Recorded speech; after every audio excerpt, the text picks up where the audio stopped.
Bonsoir à tous, bonsoir à toutes. Merci de nous suivre sur Digital 24. Nous sommes encore heureux de vous présenter cette nouvelle émission, la revue Hebdo, qui revient sur ce qui a fait l'actualité du secteur des technologies et du digital au Sénégal, en Afrique et dans le monde.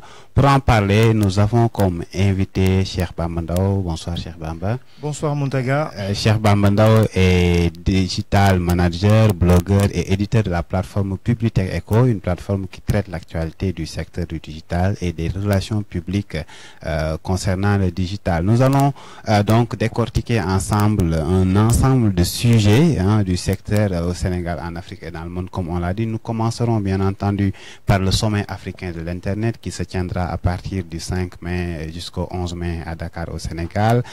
Des nouveaux partenaires, donc des nouveaux propriétaires de Tigo qui ont décidé d'investir 70 milliards de francs CFA. Nous parlerons également des États-Unis avec le rachat de l'opérateur mobile Sprint par son concurrent T-Mobile qui est une filiale de Deutsche Telekom.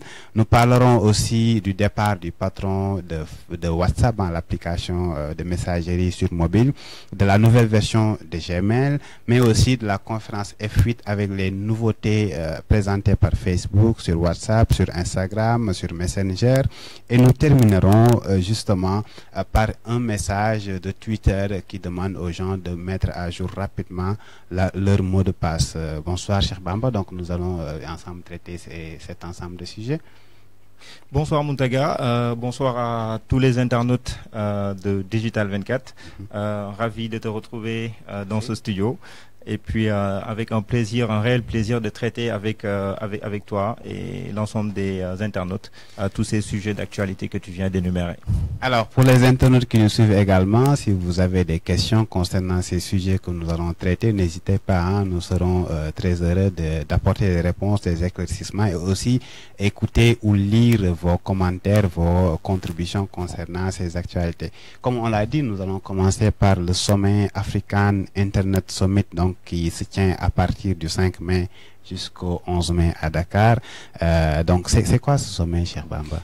Voilà, donc c'est un sommet qui va regrouper, disons, l'ensemble des acteurs d'Internet ici à Dakar. Comme on le dit, Dakar sera la capitale de l'Internet, la capitale africaine de l'Internet.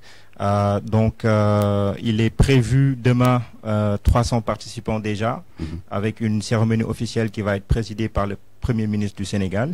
D'accord. Et donc, l'ouverture officielle, c'est demain. Il faut rappeler que le lancement a été fait depuis le 29 avril et ça va continuer jusqu'au 11 mai. D'accord. Et donc, l'événement de cette année, effectivement, va porter sur trois principaux sujets, dont effectivement la gestion des noms de domaine. Ok, tout ce qui est technologie des objets connectés, ce qu'on appelle Internet of Things, donc les IoT, et effectivement tout ce qui sera l'adressage des adresses IP sera aussi très discuté lors de ce sommet. D'accord. Et j'ajouterais, Cheikh Bamba, que dans ce sommet, il y aura les participations des grands acteurs de l'Internet mondial, comme l'ICANN, comme l'Internet Society, ISOC, comme les opérateurs de télécom partout dans le monde, les régulateurs de télécom, les IXP, donc les points d'échange Internet, les registrars, les gestionnaires de contenu, ceux qui s'intéressent aux langues sur Internet. Vous savez, les langues africaines sont très pauvres sur Internet, donc ce sera l'occasion pour les participants d'échanger sur ces questions-là. Effectivement, effectivement. Et peut-être juste pour ajouter que, voilà, le lancement, il y a quelque temps, du nom de domaine .africa aussi, ça aussi, ça pourrait être quelque chose à saluer. Effectivement, le Point Africa, qui est un nom de domaine lancé avec le soutien de l'Union africaine, qui permet aux gens, en tout cas aux institutions ou aux entreprises, d'avoir des adresses avec Point Africa. Par exemple, on peut dire digital24.africa. Ça lui donne une connotation africaine, une identité africaine, comme on l'a avec l'Asie.asia ou bien surtout l'Europe avec le point .eu. Pratiquement toutes les institutions européennes utilisent le nom de domaine .eu. Pour le Sénégal, par exemple, le nom de domaine .sn qui n'est pas très utilisé, mais qui est utile, qui est un patrimoine national que les gens peuvent utiliser dans le cadre de leur communication sur Internet. Voilà. Ah, le second sujet, cher Bamba, c'est la fin, en fait, je dirais pratiquement d'un épisode, voilà, donc de l'épisode Tigo, donc qui avait donc annoncé son rachat par Wari. Finalement, il y a eu des problèmes entre Wari et Tigo et qu'il y a eu un consortium regroupant 3 entreprises, l'une dirigée par Xavier Niel de Free, hein, le 4e opérateur de téléphonie en France. La seconde entreprise, c'est l'entreprise de Yerim Sow, le Sénégalais, qui est également patron de Telium. Et la seconde, c'est un consortium, un fonds d'investissement basé à Madagascar. Alors, ils ont dit qu'ils vont investir 70 milliards pour renforcer la qualité et l'étendue de la couverture réseau de Tigo, parce qu'ils sont maintenant propriétaires. Il y a eu un décret présidentiel qui a officialisé la transaction. Voilà, donc le commentaire que l'on pourrait faire, c'est peut-être la fin d'un épisode, comme tu l'as dit, et puis le lancement d'une nouvelle direction, effectivement, qui compte aussi bien investir 70 milliards pour tout ce qui est la couverture et améliorer un peu les services de Tigo. Ce qui pourrait effectivement être très bien pour relancer un peu. Et il faut ajouter aussi pour l'achat de la licence 4G, d'accord, qui jusqu'à présent était seulement détenue par Orange. Voilà. Donc, si ça lance dans la 4G, effectivement, ça pourrait être la raison de nouvelles opportunités de business, de nouvelles offres de connexion, surtout sur la qualité et surtout sur la qualité du réseau Tigo au niveau national aussi. Alors, si on regarde de plus près l'opérateur Free en France, lorsque Free s'est installé, il y avait déjà 3 opérateurs, Orange, donc France, il y avait SFR et Bouygues Télécom. Lorsque Xavier Niel s'est lancé dans la téléphonie et l'Internet, il a divisé les prix par 2 pour les bénéfices des consommateurs.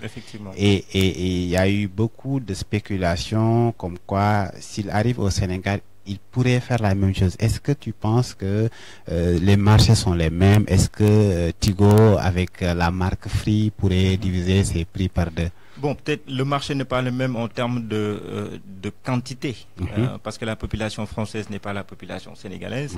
En termes de pénétration du mobile, le Sénégal n'a rien à envier à la France. On a déjà dépassé voilà, les 100%. On a déjà dépassé, voilà, c'est ça. Mais en termes de prix, effectivement, il montre que la communication n'est pas chère. Et la communication pourrait être beaucoup plus chère. Donc, autant de questionnements que l'on pourrait se poser à tous ces détenteurs du monopole de la téléphonie ici au Sénégal. Et c'est une alerte aussi qu'il leur est donnée, parce que s'ils s'implantent, effectivement, et on l'espère, on le souhaite, moi personnellement je le souhaite. Oui, en tant que consommateur, plus les prix baissent, plus ça nous arrange. Plus effectivement les coûts baissent. Au niveau de la 4G aussi, on a une offre, on a une offre qui n'est pas terrible. Il faut le signaler, il faut le dire. Quand on aura un autre opérateur qui sera là sur le marché avec une nouvelle offre de 4G, bon, on attend de voir. On ne va pas trop commenter là-dessus.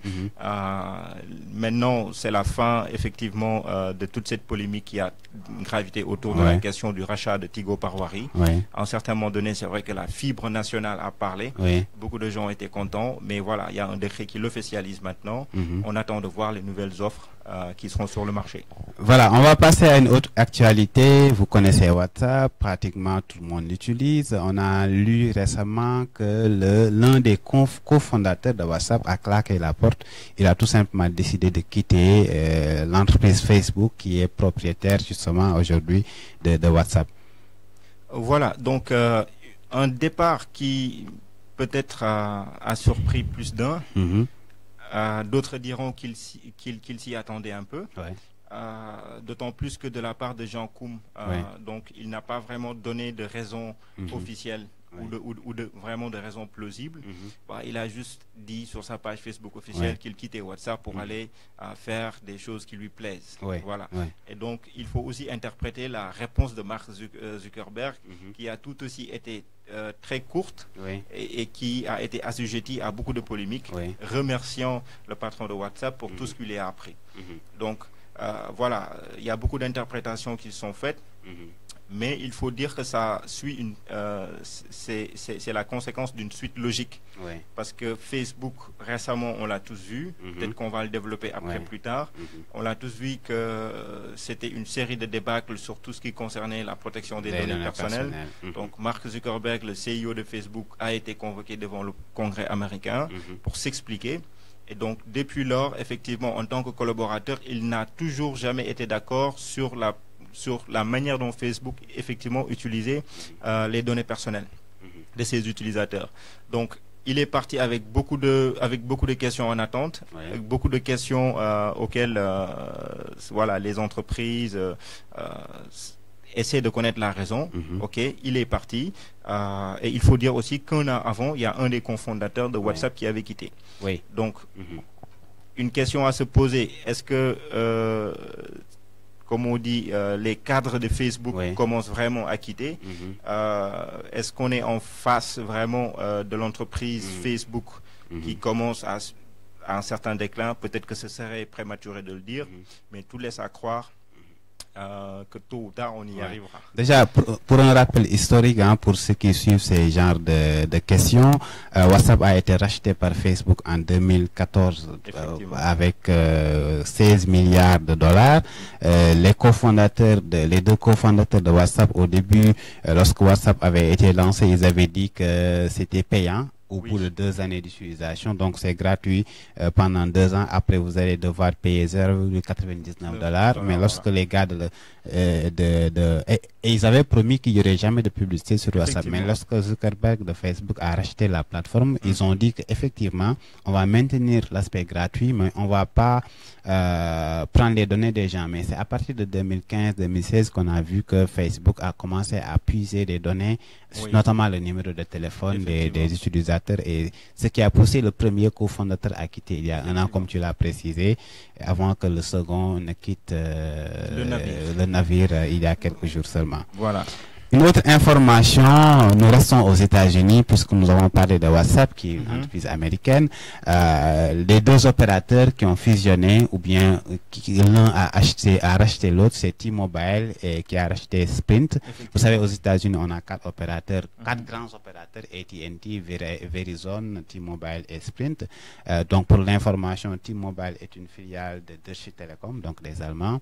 Et Sprint a une participation majoritaire d'une entreprise qui s'appelle SoftBank, qui est une entreprise japonaise en fait, mais qui est très bien présente aux États-Unis et dans d'autres pays en ce qui concerne la communication et les télécommunications.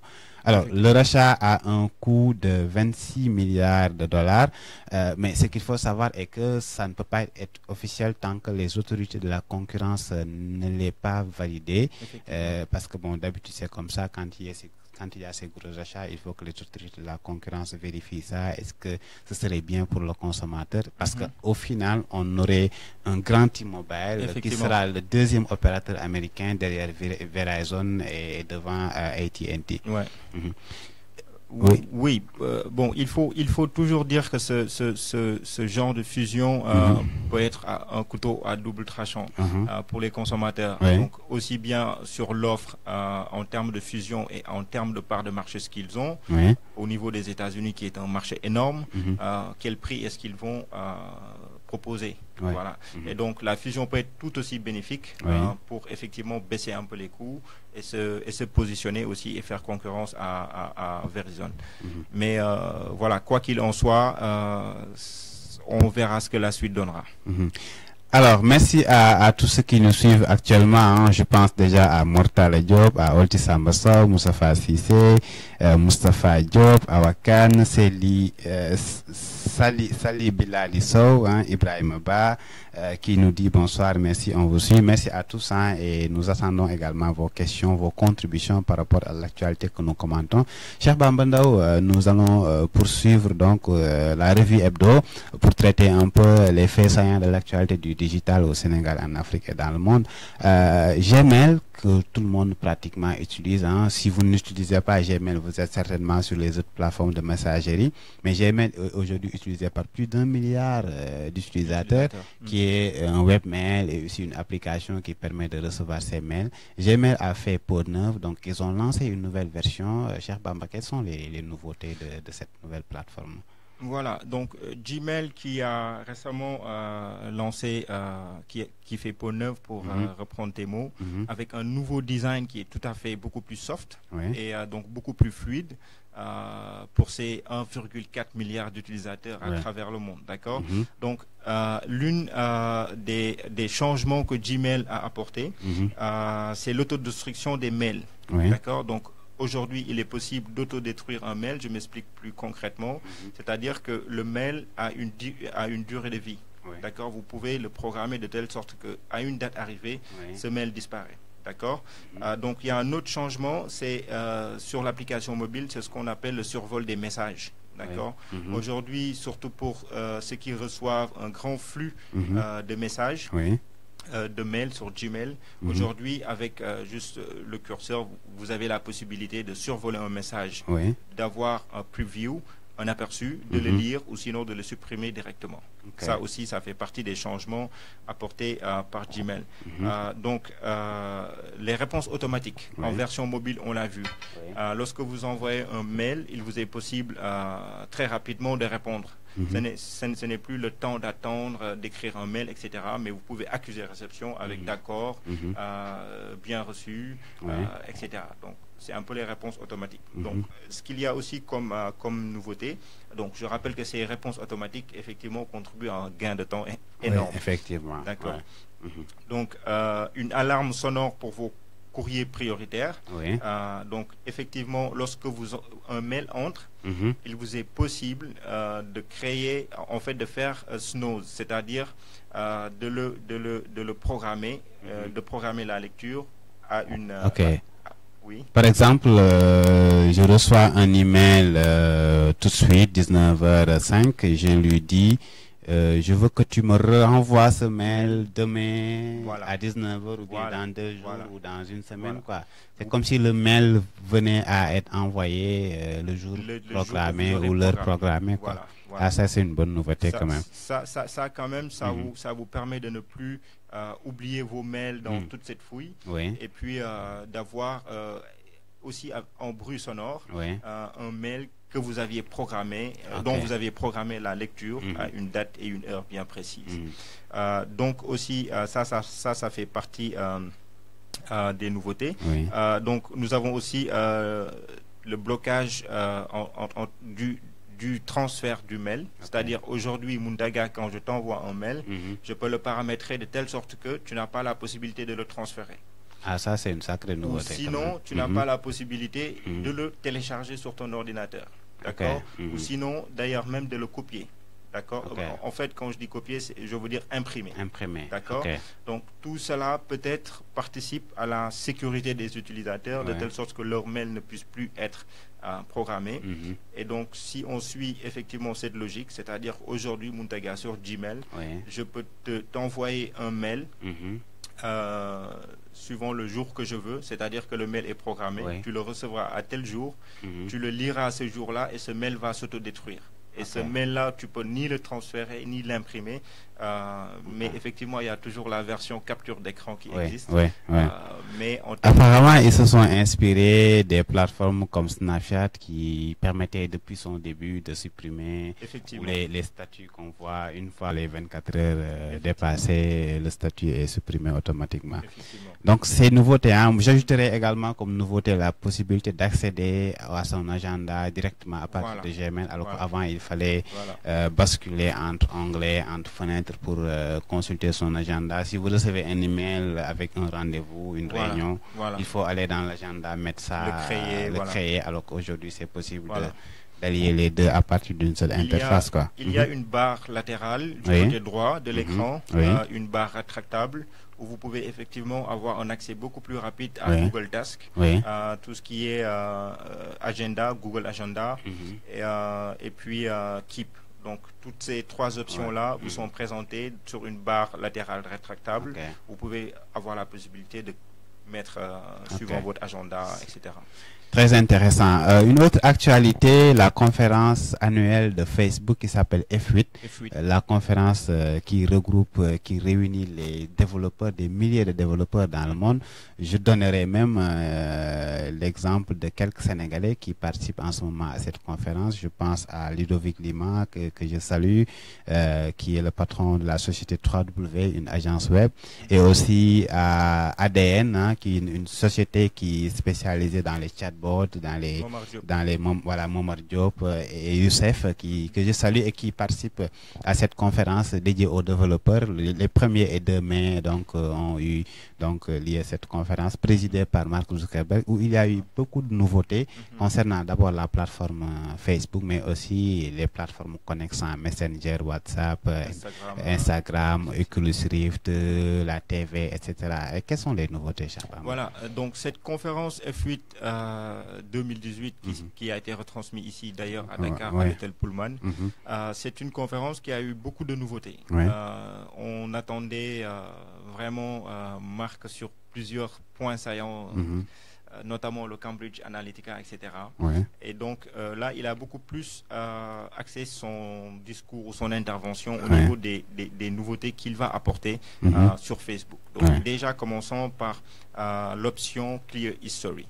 D'accord. Donc avant, voilà, tout ce qui était système de tracking, comme on le dit si bien, Facebook avec les cookies, etc., pouvait nous suivre en dehors même, pouvait suivre notre navigation en dehors même de Facebook. D'accord. Donc aujourd'hui, vous avez la possibilité effectivement, avec cette option qui a été dévoilée lors de la conférence F8, d'effacer votre historique de navigation au niveau des utilisateurs. C'est-à-dire, au lieu de le faire à partir du navigateur en tant que tel, on peut le faire directement sur Facebook. Sur Facebook, effectivement. Donc, toute notre historique de navigation, tout ce qu'on a fait sur Facebook, soit en arrivant sur Facebook ou en quittant Facebook, est enregistré, donc on peut l'effacer d'un seul coup à partir de Facebook. Effectivement. Donc, en termes de sécurité, ceci renforce, c'est une option qui renforce un peu la sécurité aussi des utilisateurs, parce qu'on a notre empreinte digitale un peu partout sur Internet. Et donc le Clear History aujourd'hui nous permet d'effacer effectivement cet historique de navigation. Donc, comme autre nouveauté, on a le service dating. Qui va être un site de rencontre, d'accord. Donc, selon Mark Zuckerberg, qui veut plus rapprocher les gens. Donc, on verra ce que ça donne. Le dating, c'est comme l'application Tinder. Pour ceux qui le connaissent, c'est une application qui permet à deux personnes d'échanger et finalement de se rencontrer. Donc, tout ce qui est rencontre virtuelle qui va finir par le réel, quoi. Voilà, disons des rencontres amoureuses. Voilà, exactement. C'est ça, c'est le terme approprié. Et voilà, donc ce qu'ils veulent vraiment développer pour offrir un service beaucoup plus professionnel plus rapprocher les gens. Donc, ce service dating qui a été qui a été annoncé comme nouveauté lors de la conférence F8 de Facebook cette année. D'accord. Donc, l'autre point, c'est un peu tout ce qui est réalité augmentée. La réalité augmentée sur WhatsApp. Donc qui va maintenant se doter d'autocollants, d'accord. Sur Instagram, où il y a la possibilité effectivement maintenant de faire des appels de groupe, et sur Messenger avec un changement notable sur tout ce qui sera traduction automatique, d'accord. Sur WhatsApp aussi, je pense qu'ils vont mettre cette possibilité des appels groupés jusqu'à 4 personnes, quoi. Comme ça, les gens pourraient s'appeler, se faire une réunion directement sur WhatsApp avec des vidéos en live, quoi. Effectivement. Donc, c'est une nouveauté aussi. Je pense qu'il va beaucoup nous intéresser, hein, nous qui sommes en Afrique et qui utilisons beaucoup WhatsApp. Le fait de pouvoir s'appeler en vidéo à plusieurs déjà, ça permet d'organiser vraiment des réunions effectivement très efficaces. Voilà. Donc voilà un peu un condensé de quelques nouveautés qui ont été annoncées par Marc lors de la conférence F8. Je rappelle également qu'on a cité tout à l'heure l'entreprise ADN, qui est une entreprise sénégalaise, qui a été lauréate d'un concours de chatbot organisé par Facebook. C'est pour cela même qu'elle participe en ce moment à cette conférence, parce que les chatbots, c'est des mini-logiciels qui permettent d'interagir avec les gens comme s'il s'agissait d'une personne, quoi, alors qu'en réalité, c'est sous forme de robot que ça a été créé, quoi. Pour dire que l'intelligence est là et que des Sénégalais créent quand même des choses qui peuvent intéresser même le monde entier, quoi. Alors, on va continuer. Je pense que nous allons traiter notre dernier thème, notre dernier sujet concernant ce Facebook Live, la revue Hebdo. On va parler de Twitter. Hier, on a vu que, donc hier jeudi 4 mai, jeudi 3 mai plutôt, 2018, on a lu sur le blog de Twitter, un des patrons de Twitter demandait aux gens de changer immédiatement leur mot de passe, parce qu'il paraît qu'il y a eu une faille qui a été découverte sur la plateforme de Twitter. Effectivement. Voilà, donc un email qui a été envoyé, effectivement, et il faut saluer, je crois, Demba Gueye. Oui, moi j'ai vu le tweet chez Demba Gueye. Voilà. Ensuite, quand j'ai cliqué sur le lien, effectivement, j'ai vu l'article qui demandait aux gens de changer immédiatement. Parce qu'en fait, ce qui s'est passé, c'est que les ingénieurs de Twitter ont vu que là où étaient stockés les mots de passe, parce que d'habitude, les plateformes qui enregistrent des comptes, les mots de passe sont cryptés. Même les propriétaires, les ingénieurs qui gèrent la plateforme ne peuvent pas lire le mot de passe. Mais ils se sont rendus compte que les mots de passe étaient enregistrés en clair, c'est-à-dire que sur des champs, dans les bases de données où tout le monde, enfin en tout cas les gens qui avaient accès à ces plateformes-là pouvaient lire les mots de passe. Et effectivement, ils ont demandé à tout le monde de changer. Moi, immédiatement, j'ai changé bien sûr mon mot de passe Twitter, et j'invite ceux qui nous regardent à faire de même s'ils sont sur Twitter. Bon, surtout que ça a été posté sur le blog officiel de Twitter. Oui, ils ont reconnu que c'est une faille qui leur incombe, quoi. Voilà, donc c'est pas du fake news. Changez votre mot de passe sur Twitter parce que l'alerte a été donnée. Voilà, je pense qu'on a fait bientôt, ou en tout cas 30 minutes de live comme convenu. Nous remercions tous qui nous ont suivis. Alors, quel est le dernier mot que tu vas laisser à l'appréciation des internautes? Voilà, donc surtout une semaine qui a été très riche en bouleversement, disons, surtout du côté de Facebook, avec une suite logique depuis Cambridge Analytica, donc où on voit vraiment de jour en jour de nouvelles apparitions.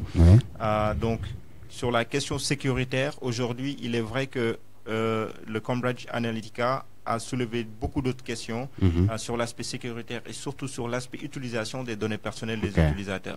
Donc, nous, notamment, Facebook a réagi, on voit Twitter maintenant, donc, etc. Et donc, on voit aussi une bonne dose de réalité augmentée qui viennent s'ajouter à toutes ces applications. Donc, côté sécuritaire, donc, je crois que aussi ça va être aussi l'objet d'une discussion au niveau du African Internet Summit. Et donc, il y a aussi le Security Days qui va se tenir à Dakar le 14 et 15 mai de M. Aïdara. Donc aussi, voilà, le côté sécuritaire revient de plus en plus. Donc mon dernier mot se porte à l'endroit effectivement de Demba Gueye, que je voulais aussi saluer et remercier. Qui va organiser, je pense, une formation pour le digital, sur le digital, en tout cas les jours à venir. Donc c'est le Kebetu Academic Digital Academy, KDA. Voilà, donc une initiative que personnellement moi je salue, que j'encourage, que je félicite, et j'invite aussi effectivement les gens à s'inscrire directement parce que ça ne peut être bénéfique, ça ne peut être que bénéfique pour eux, surtout avec l'assistance de professionnels, d'experts qui vont assurer la formation. Oui, parce que voilà, en survolant l'actualité, on se rend compte que tout ce qui se passe sur Internet nous vient d'ailleurs des États-Unis, de l'Europe. Il y a très peu d'informations, très peu d'actualités africaines ou sénégalaises, alors que voilà, nous sommes dans ce secteur, en plein dans ce secteur, je dirais, on ne peut plus y échapper. Ce serait bien que les gens réfléchissent, créent des solutions. Il y a pas mal quand même de solutions. Nous rencontrons à travers nos plateformes tous les jours des startups sénégalaises qui proposent des solutions. Donc, nous essayons en tout cas de les mettre en avant, de leur donner plus de visibilité, que les gens sachent que tout ne vient pas d'ailleurs, il y a des choses qui sont créées ici. Donc moi je dirais juste, je lancerai peut-être un message que nous par exemple qui sont des médias d'information, si toutefois nous arrivons à alimenter nos sites web, nos blogs, etc. à partir des initiatives que font des Sénégalais ici, qui ne sont ni accompagnés par l'État, etc. Imaginez-vous au niveau étatique s'ils étaient un peu conscients aussi de cette opportunité d'ouvrir un peu leur tiroir, de servir aux sites d'actualité et sites d'information spécialisés au niveau technologique ici au Sénégal des données traitées et publiées. Parce que effectivement, si on fait des recherches sur le Sénégal côté actualité digitale, on en trouve très peu. Il n'y a pas grand-chose. Beaucoup d'actualités qui nous viennent du Nigeria, du Rwanda, de l'Afrique du Sud et du Kenya, les sites africains et les pays africains anglophones, quoi. Au Sénégal, on a autant d'institutions, d'agences, de ministères, etc. qui peuvent sortir leur tiroir et nous donner ces informations. Ça ne peut être bénéfique que pour eux et aussi pour le public sénégalais, pour les investisseurs qui veulent venir au Sénégal et effectivement pour tous qui veulent développer des solutions basées sur le digital, d'avoir la bonne information.